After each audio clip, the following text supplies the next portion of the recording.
Hello, my name is Liel, and I'm proposing the study that I made. It is termed Increasing Independence Skills for Performance of a Self-Care Task using instructional video modeling combined with picture prompts and reinforcement for a 7-year-old girl with autism. Children with autism often encounter difficulties attending to typical day functions that provide for independence of learned skills over time and across multiple environments. Daily living skills are an important skill for children to acquire as part of their early development, which will likely lead to an increase in their future independence. Concerns of parents raising children with disabilities involve having to worry about their child's safety, productivity, and independence in the future. So, according to the research, individuals with autism are taught functional behaviors during early years of life, such as acquiring independence of daily living skills, are said to have increased potential to thrive in domestic and vocational settings. So, having been taught basic living skills eliminates the need for parents and caregivers to focus their time and energy at attending to their child's everyday needs, such as getting dressed, preparing a meal, and taking care of their hygiene. According to the research, observational learning, defined as observing the behavior of a model and learning through observation and imitation of others, can account for the natural acquisition of behavior. Video modeling is a technique in which individuals view a short video of a model, performing a sequence of steps, making up target skills or behavior, and then are directed to perform the steps viewed. So video modeling procedure has been used by many individuals working with children and adults across varying ages through a method of instruction that can stimulate real-life settings and activities and enable learners time to practice skills before experiencing them in the actual setting. So the purpose for the current study is to identify whether the use of a video modeling combined with picture aids and reinforcement can be an effective procedure at increasing the performance of getting dress skills correctly without prompts for a 7-year-old girl with autism. The participant's name is Julie, and she's been said to engage in getting dress routines in the clinic where she receives weekly therapy. However, results prove to be different in the home setting when in the presence of her mother and nanny. The social significance and increasing independence of self-care tasks will provide for Julie's ability to take care of herself in the absence of her family members being present. So teaching daily living skills is useful for promoting generalization of learned skills to other environments where self-care tasks are required for adequate performance and improved quality of life. Being able to increase self-care tasks will help her to become more independent outside of the home, such as in the school and during time spent engaging in other activities in the community environment. A benefit to the use of this procedure is that increasing her ability to perform said tasks in the home is that the abilities have been witnessed in other environments where Julie is set to get dressed independently, such as teaching those getting dressed skills are already present in Julie's repertoire. This further indicates that training will focus on eliminating prompt dependencies that Julie may have relied on from her mother and nanny when getting dressed is required in the home. So the target behavioral definitions incorporate the independence in performing self-care tasks in the form of selecting and putting on clothing. And so they would be defined in two parts. For one, it would be selection of clothing items. I'll give an example. Any instance of independently retrieving a clothing item from the predetermined location found in the child's bedroom closet that has been directed from the video model provided via picture aids, not including selection of any other clothing item not presented by the video model being shown, including instances of child selecting an additional item to dress from that shown by the video model, such as a jacket or a sweater. And then we have the actual putting on the clothing items. So it would incorporate putting on underwear, putting on socks, putting on shirt, putting on pants, and finally putting on shoes. The setting for this particular study was done and the video modeling production, baseline intervention, and follow-up sessions were conducted at Julie's home. During baseline intervention and follow-up sessions, Julie was located in either the bathroom or the room closest to her bedroom, which was typically 5 to 10 meters away, a short hallway, or in her actual bedroom where getting dressed was expected. So the training and viewing of the video model took place in Julie's bathroom or bedroom approximately 5 minutes prior to the verbal request made from the observer to engage in the getting dressed routine. The taping of the video was conducted in the same setting where Julie was required to perform the getting dressed routine. During weekday sessions, Julie's nanny and twin sister were present. Her mother was typically working, but on weekends it was typically everyone. So to account for Julie's ability to get dressed, we created a task analysis, and this was done pre-baseline observation, and data were collected on Julie's getting dressed routine between 8 a.m. and 4 p.m. across 3 days, and she was prompted to go get dressed during those daily occurrences that required getting dressed in the morning for school or in the afternoon for dance. And the presence or absence of her getting dressed was recorded to identify Julie's independent skills for getting dressed. Using the data, a task analysis was created to determine training during intervention phases. So, observation for Julie's ability to get dressed independent of anyone's help determined that she's able to go to her room when prompted to go get dressed for a specified activity. She will take her underwear, put it on, and further wait for someone to come and deliver some prompt or assistance to put on the remaining items. So, a task analysis was created, and it was done as such: walking to bedroom, undressing, selecting clothing item, putting on underwear, putting on sock, one foot, putting on sock, second foot, putting on shirt, putting on pants, walking downstairs, and putting on shoes. Throughout all phases of the study, the sequence of getting dressed as shown from the video model did not have to be replicated in the same sequential fashion when done by Julie, such that correct responding for any single getting dressed task from the task analysis is considered a correct response regardless of the order that the getting dressed routine is completed.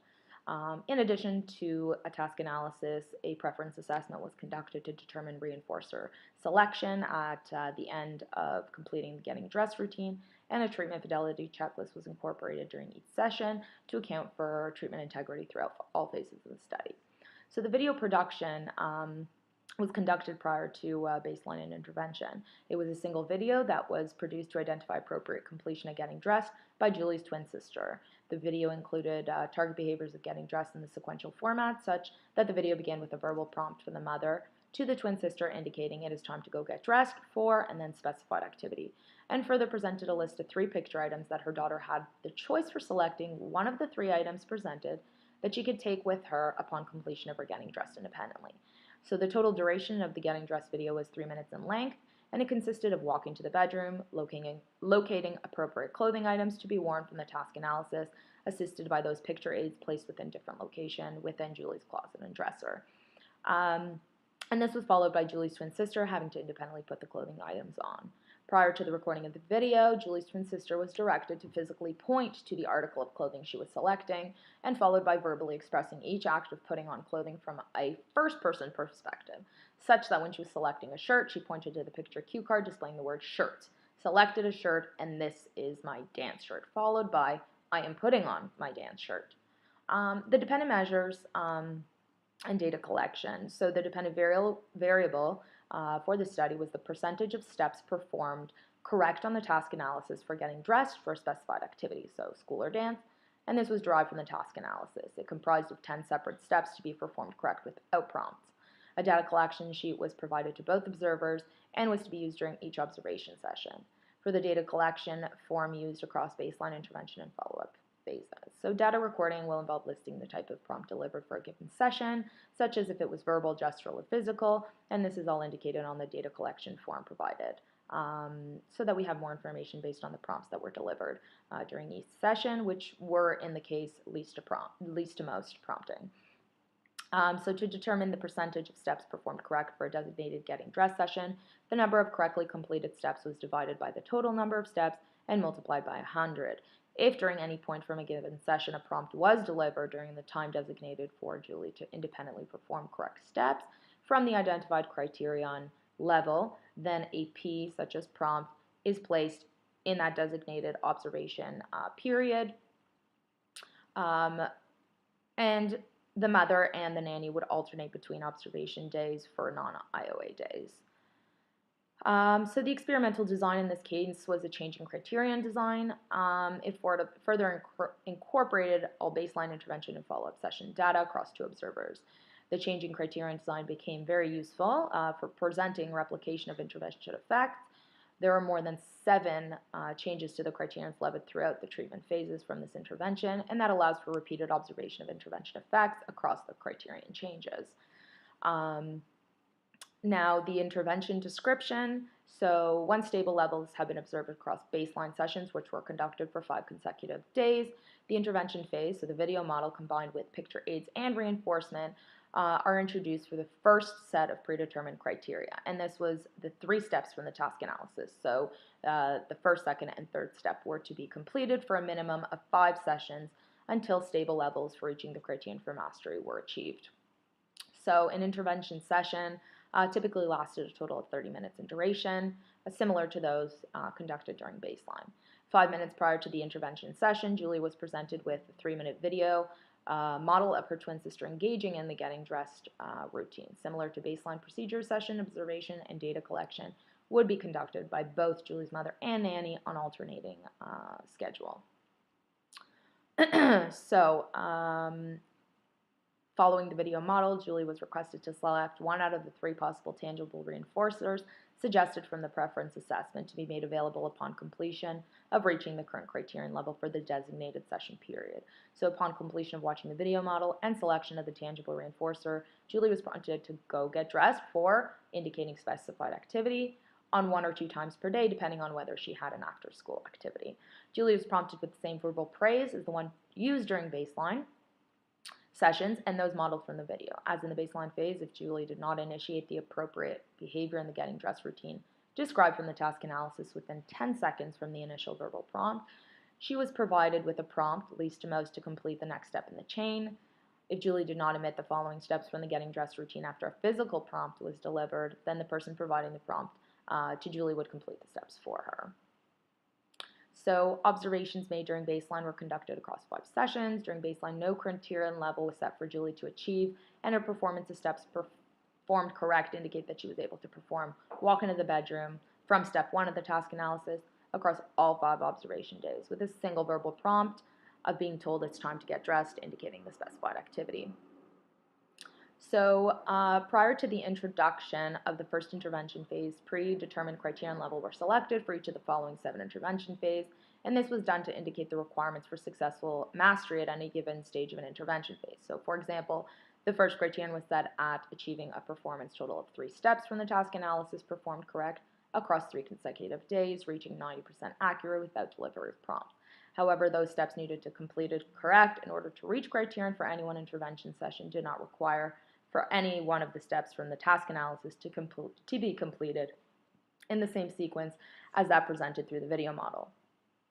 So upon introducing the intervention phase for the video model combined with picture aids and reinforcement, Julie's behavior presented increased abilities in her performance for steps made correct at or above baseline levels. So the first 2 sessions following the introduction of the video model, picture aids and reinforcement show that Julie required a prompt in the form of verbally prompting her to the desired closet location where clothing selection was to occur. And upon initiating the 3rd intervention session, Julie reached criterion levels of 3 out of the 10 steps, completed correct in the absence of prompts. Following the video model, Julie walked herself over to the bedroom, got dressed, and selected by pointing to her underwear from the drawer with the picture aid representing underwear. Julie reached criterion levels for performance of 3 steps correct during session 10 with 100% accuracy across 3 consecutive sessions. Once performing completion of the 3 steps was achieved, Julie was given verbal praise for achieving criterion levels prior to the delivery of a selected reinforcer from the preference assessment. The observer would facilitate the remaining steps to be completed from the task analysis. In this case, Julie was prompted through steps 4 to 10 and then given her selected reinforcers, a monster stuffed animal that she chose after having been shown the video model. So to go through, you can definitely look through the graph to see where exactly, each thing on each step was achieved and how it was done. I mean, she was fairly accurate at increasing each level of performance with the new criterion levels.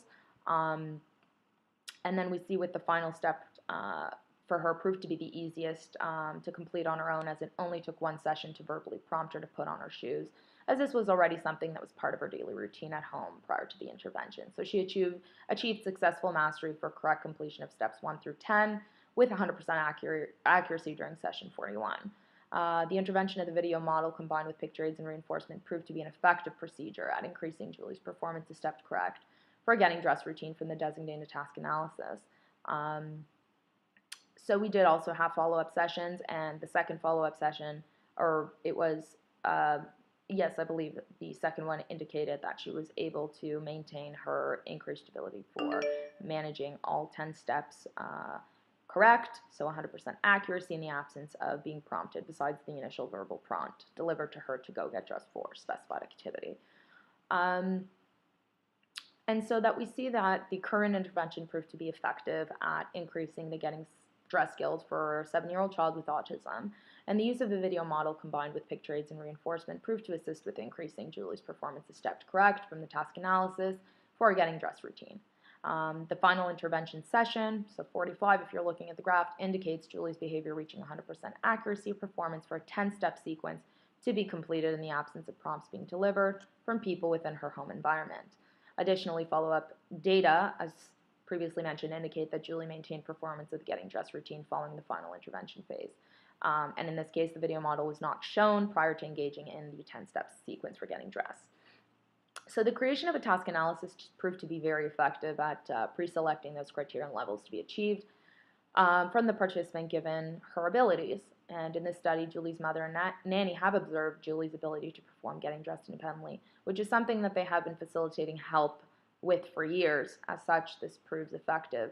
And the study effects can extend to not only increasing independent skills for getting dressed, but to other basic self-care tasks involving child development, such as bathing, bathroom routines, cooking skills. There are a few limitations, and it involved not having sufficient time for follow-up data given this particular assignment. However, it is something that is being conducted regularly, and we are still seeing positive effects. And so at that point, when delivering the second follow-up, we saw that it was insufficient to determine whether she managed to maintain her behavior for getting dressed in the absence of being delivered prompts to complete a single task from that 10-step sequence. Additionally, we did plan for generalization sessions, but they were not executed given the time frame, and this limits the generalization of treatment effectiveness to other environments besides the one where intervention took place.